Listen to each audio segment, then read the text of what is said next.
Halo semuanya, kita dari grup 5, kelas 3H, mata kuliah Statistik Ekonomi 2. Sini akan mempresentasikan proses statistik dan quality management. Berikut adalah nama-nama anggota kami, bisa dilihat sendiri. Pengertian Statistical Process Control atau proses statistika. Menurut Douglas et al. Tahun 2012 mengatakan bahwa proses statistika adalah kumpulan strategi, teknik, dan tindakan yang diambil oleh organisasi untuk memastikan produk yang dihasilkan berkualitas atau menyediakan kualitas layanan. Kemudian, proses statistika atau SPC juga diartikan sebagai sebuah teknik yang digunakan untuk memastikan bahwa proses memenuhi standar menurut Render tahun 2005. Sasarannya adalah mengadakan pengurangan terhadap variasi atau kesalahan proses. Tujuannya adalah mendeteksi adanya sebab khusus dalam variasi atau kesalahan proses. Pengertian Statistik Quality Control atau yang disingkat SQC. Menurut Yamit, pengendalian kualitas statistik atau Statistical Quality Control adalah alat yang sangat berguna untuk membuat produk sesuai dengan spesifikasi, sejak dari awal proses hingga akhir proses. Tujuan pengendalian kualitas adalah terdapatnya peningkatan kepuasan pelanggan, meminimalisirkan kesalahan, mengontrol biaya, dan fungsi pengawasan. Selanjutnya, metode Statistical Quality Control atau SQC. Metode Statistical Quality Control terbagi menjadi 3 bagian, yaitu ada control chart, diagram Pareto, dan yang terakhir diagram sebab akibat. Nah, sekarang kita ke slide yang selanjutnya, yakni metode Statistical Quality Control yang pertama. Diagram kendali atau control chart atau sering disebut juga peta pengendali. Untuk menentukan apakah proses berada dalam pengendalian proses statistik, bisa kita gunakan metode ini. Nah, unsur yang ada dalam diagram kendali ini, yang pertama ada garis pusat atau central line, dan yang kedua ada batas atas atau upper control limit, dan yang terakhir ada batas bawah lower control limit. Nah, grafik plot data observasi ini akan kita jelaskan sekaligus saya akan menjelaskan diagramnya. Sebenarnya diagram kendali itu ada banyak macamnya. Namun yang biasa digunakan itu ada 2, seperti yang bisa kita lihat di penggolongan jenis diagram gambar 1 ini, yakni diagram nilai kontinu atau X-chart dan R-chart, dan juga diagram nilai diskrit, yakni diagram P dan diagram C.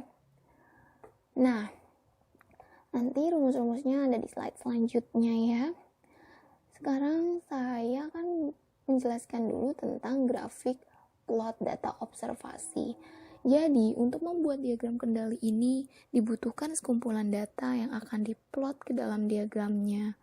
Di dalam diagram kendali itu data dibedakan menjadi 2. Seperti yang kita bisa lihat lagi nih di gambar 1 ini, yakni ada data variabel dan data atribut. Data variabel itu karakteristiknya yang diperoleh itu seperti berat, panjang, dan lain-lain. Atau dalam kata lain, bisa dinyatakan dalam angka, bisa dihitung, maksudnya bisa merupakan angka utuh. Variabelnya acak dan kontinu. Kemudian data diskrit, di dalam nilai diskrit ini ada data atribut yang karakteristiknya adalah ukuran kecacatan. Dia itu klasifikasinya tentang baik, buruk, cacat, rusak, jadi tidak bisa dinyatakan dalam angka. Variabel acaknya yang diskrit. Contohnya, radio ini tidak bisa berfungsi atau rusak. Oke, kemudian kita ke slide selanjutnya. Nah, ini adalah rumus dari bagaimana kita menentukan garis pusat, batas atas, dan batas bawah. CL, central line, rumusnya ini adalah X bar sama dengan sigma X bar per jumlah sampelnya. Di sini kita udah ada keterangannya, yaitu sigma X adalah jumlah ratanya dan N adalah jumlah sampel. Kemudian cara menentukan UCL, yaitu X tambah A2 dikali R. Sini keterangannya juga ada ya. Kemudian bedanya batas atas dan batas bawah adalah kalau rumus di batas atas ditambah, rumus di batas bawah dikurang.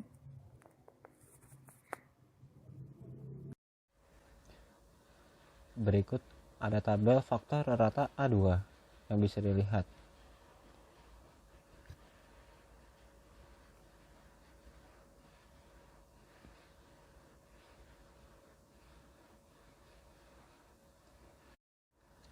Berikut ada diagram Pareto.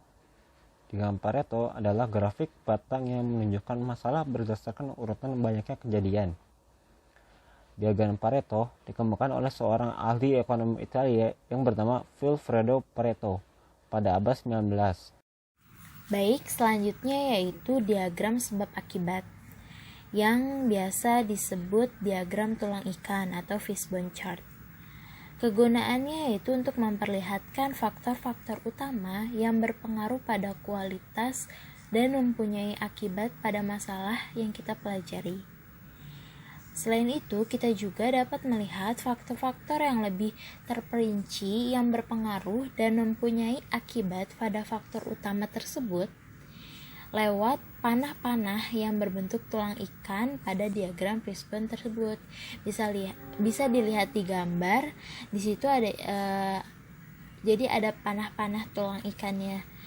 Nah, itu tuh tempatnya untuk faktor-faktor apa aja sih yang lebih terperinci yang bisa kita menjadi tolak ukur kita untuk menyelesaikan masalah yang ada. Kemudian prinsip yang digunakan untuk membuat diagram sebab akibat yaitu sumbangsaran atau brainstorming. Apa sih brainstorming? Menurut Wikipedia, brainstorming atau curah pendapat adalah suatu teknik kreativitas yang mengupayakan pencarian penyelesaian dari suatu masalah tertentu dengan mengumpulkan gagasan secara spontan dari anggota kelompok. Faktor-faktor penyebab utama dalam diagram sebab akibat atau diagram tulang ikan ini yaitu pertama material atau bahan baku, kedua machine atau mesin, ketiga man tenaga kerja, keempat method atau metode, dan yang terakhir yaitu environment atau lingkungan. Slide selanjutnya yaitu kita ke contoh soal. Di sini Supercola mengemas botol minuman berlabel berat bersih 12 on. Rata-rata proses keseluruhan yang diukurnya yaitu mengambil 12 sampel, di mana setiap sampel terdiri atas 5 botol. Jangkauan rata-rata dari prosesnya yaitu 0,25 ons. Tim manajer operasi ingin menentukan batas kendali atas dan bawah dari rata-rata dalam proses ini. Nah, dari contoh soal tadi, kita kelompokin dulu yang udah diketahuinya itu apa aja. Di situ udah dikasih tahu rata-ratanya ada 12, berarti kita masukin X sama dengan 12. Terus dikasih tahu juga jangkauan rata-ratanya sama dengan 0,25 atau R sama dengan 0,25. Dan di situ juga dijelasin setiap sampel terdiri atas 5 botol. Berarti ini masuknya ke ukuran sampel. Ukuran sampelnya berarti sama dengan 5. Nah, dari ukuran sampelnya itu kita cari nih yang searah sama ukuran sampel 5 itu faktor rata atau A2-nya berapa. Karena A2-nya ini yang bakal kita pakai di rumus. Di sini ukuran sampel 5 itu faktor ratanya adalah 0,577. Oh iya, kadang di soal itu namanya juga ada subgroup size. Nah, subgroup size ini sama aja kayak ukuran sampel. Jadi nanti kalau ada nemu soal kayak gitu kalian tinggal samain aja ya. Dan di tabel ini juga ada D4 sama D3 yang gunanya buat apa sih? Ini gunanya buat kalau kalian pengen cari R chart. Nah, terus yang udah kita dapetin tadi nih, kita masukin deh ke rumus. Yang pertama, batas atas atau UCL. Rumusnya itu X ditambah A2 dikali R. Nah, tadi kan udah ada, tinggal kita masukin 12 ditambah 0,577 dikali 0,25 diterusin sampai hasilnya 12,144 ons.